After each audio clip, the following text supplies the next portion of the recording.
Fikaritra fa tany tsy dia mamokatra ny manodidina ny tobin'ny miaramila ao amin'ny fokotany Ambohitsaona, kominina Ambatolafinandrano. Manoloana izany dia nampiasa ny teknika amin'ny fifampifangaroana ny zezika volkanika sy ny zezi-pasitra ny coopérative Valazomby niarahana tamin'ny BOA na ny base opérationnelle avancée sy ny Senerite na ny Centre national de recherche industrielle de technologie sady fanamarina ny 5 Desambra andro maneran-tany fanontany ka ny lohahevitra amin'ity taona ity dia ny hoe miankina amin'ny tany ny sakafontsika.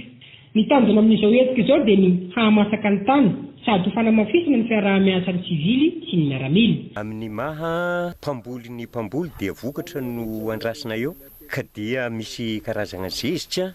izay atao hoe ampiarina eto Madagasikara ty Ambatofinandrano amin'izao coopérative zao zany mba ho entina hanatsarana an'izay tany zay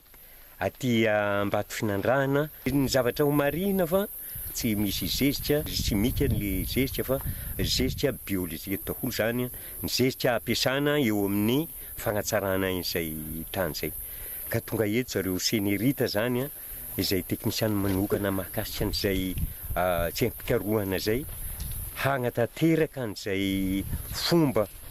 fiaraha-miasa mba hatratsarana ny tanjona dia ny fanatsarana ny tany mba hazahoana vokatra mahafapo amin'ny mpamboly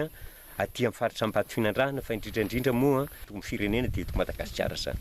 Nambaran'ny filoha lehatry coopérative Valazomby Randriamalaja Marolafy fa resy lahatra amin'ny fampiasana ny zevo sy ny zezi-pasitra ireo mponina ao amin'ny fokotanina Ambatomena aloha satria dia nahazo vokatra maro sady tsara kalitao ny sakafo.